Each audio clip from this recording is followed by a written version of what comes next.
Hello, videos a Infinity back with how to play. Today we're going to how to play this game, Fluttering Souls, which is a two-player game from Good Games Publishing and Joel Lewis. And it is a nice little simple game. It takes about 20 minutes, 14 and up it says. It could probably be played by younger people. And it's all about these white butterflies. Whoever collects 3 of these first, there's 5 of them, whoever gets 3 of them first wins the game. And you're going to be collecting them by getting the most points in each round. So it could be anywhere from 3 to 5 rounds. And it's based on this Japanese legend of the white butterfly. You're collecting a kaleidoscope of butterflies, as it says, in the hope of being visited by the white butterfly, the soul of a lost loved one. And it's a really small game. You could actually, it could have come in a tuck box for what it is.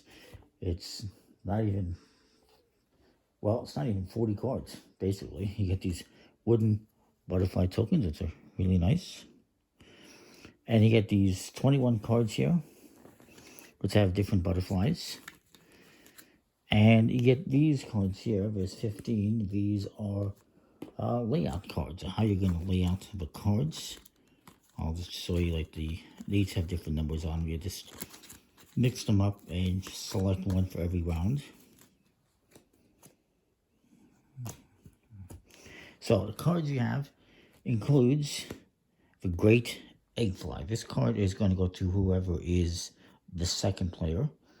And this can be used at any time to go into the layout to prevent your opponent from selecting a card that you've just perhaps made available. And then if I could grab this card if I was the opponent and put it in front of me and then use that to block my opponent. That's how it works. It also works in case of a tiebreaker in points. Whoever has this would break the tie. Then you got all sorts of other butterflies. You got the blue morphos, and these are 4 points if you have 3. Along the side here, it tells you how many there are of these. There's 6 of these. You got the 88s, of which, ironically, there's 8. And these are 3 points for a pair. Then you got the swallowtails here. There's only 2. And these are 2 points each. Nothing if you get both of them. But if you get both of them, you can use them in a set in place of another card. So if I had, let's say, 2 blue morphos and I needed 1 more, I could use these 2 as a blue morpho and get the 4 points. So that's how that works. There's also the monarch, which is, there's only 4. If you get 2, a pair, it's 2 points. 3 is 5, and if you get all 4, it's 8 points. But that might be easier said than done because your opponent's probably going to want to block you, and they may not even be in the game. Let's say I had more space here. Hang on.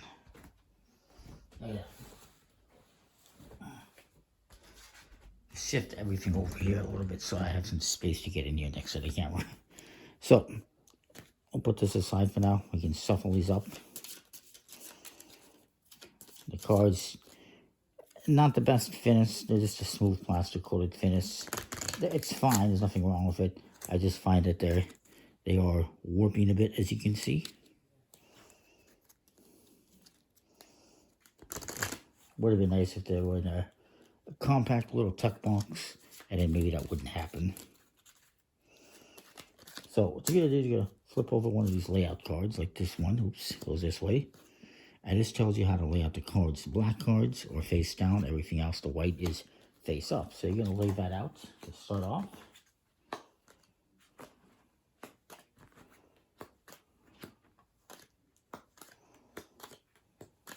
Let me move these out of the way.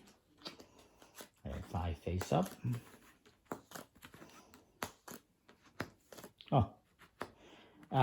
Let's change this up a little bit. That's too many 88s in a row for my liking. That's better. And then we're going to do 1, 2, 3, 4. The other 2 go out of the game for the moment. You'll bring them back in after. And then you'll do different layouts in different rounds. They're all unique and different. But that's the one we're using for now. So it's the Great Egg Flight, which isn't worth any points, goes to whoever is the second player. We'll say that's my opponent. Technically, I believe they say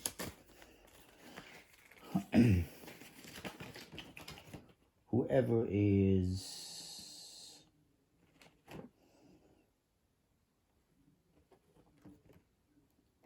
I don't know.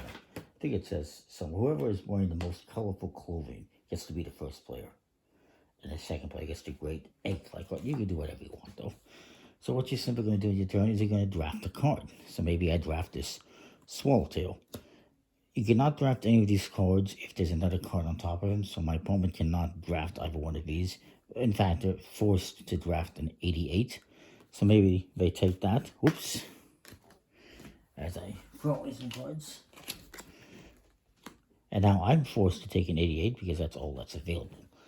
My opponent could, if he wants, put this back here to block me from taking any cards, but there's no point since they're all the same.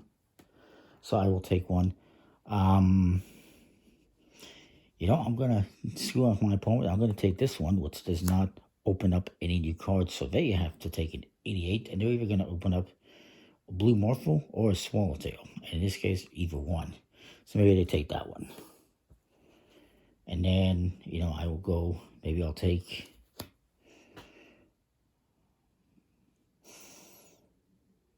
the Swallowtail. And they take the Blue Morphle. Now these are available. I don't recall if you flip those face up. Let me double check here if it says anything about that. I believe you do. Yes, so when these cards become available, you immediately turn them face up. Ooh, it's Monarchs and Monarchs. And I think my opponent just went. So he's going to put this here. And that prevents me from immediately taking the Monarch. I would have to take this Great Egg Flight to open that up. I'm not going to. I'll take the 88. And my opponent says, okay, well, I'll take this Blue Morphle. And I decide to take this 88 again. I'll just play through this round really quickly. And my opponent decides, if I take this back and then Vic takes this one, then, maybe I take this one and I don't know. They'll take this one and open up the Monarch, which I will take. Maybe I won't. Well, I will. Thing is, if I only get one, it's not worth any points, so I would have to get that second one. Then again, my opponent might have forgotten that I had the Swallowtails, which I can use to pair up with that one, if push comes to shove. Which even works in my favor, because if I get the second one, I can still pair it up and get 5 points instead of 2. Anyway, opponent's going to go now, and they decide to take this Blue Morphle. Then it's my turn. And I might as well take this Blue Morphle. My opponent takes another one. And now I am forced to take this 88, which is going to open up the Monarch to my opponent, which he will take to, at very least, prevent me from getting 5 points. And then I will take, let's see what I got here. I will take, I guess, I'll take, that's a good question. My opponent is not going to benefit from getting this Blue Morphle, but neither am I. But if I take this 88, I can get another pair. So I'm going to do that. And he's going to take this one because he has no choice, and I will take this one. Once the round is done, you will score up your points. So I'm going to get 3, 6, 9, because it's free for every pair. And I'm not going to get anything for the Blue Morphle because I would need 3 to score points.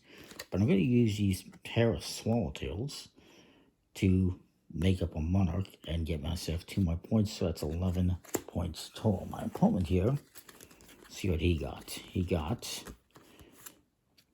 4. These ones are not going to count as anything because he doesn't have a third. The egg fly doesn't count as anything. So 7.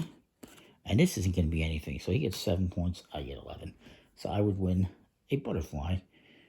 And you're going to take all the cards, plus the 2 you took out of the game, which is both monarchs. Yikes. And reshuffle, redeal, or do another layout. Perhaps you do this one next. And go for that same process and see who gets a butterfly. Whoever gets, again, 3 of these first wins the game. I think it's a nice, simple, light game. Very few rules. You're just drafting cards and trying to make sets. Pretty cool. I like it.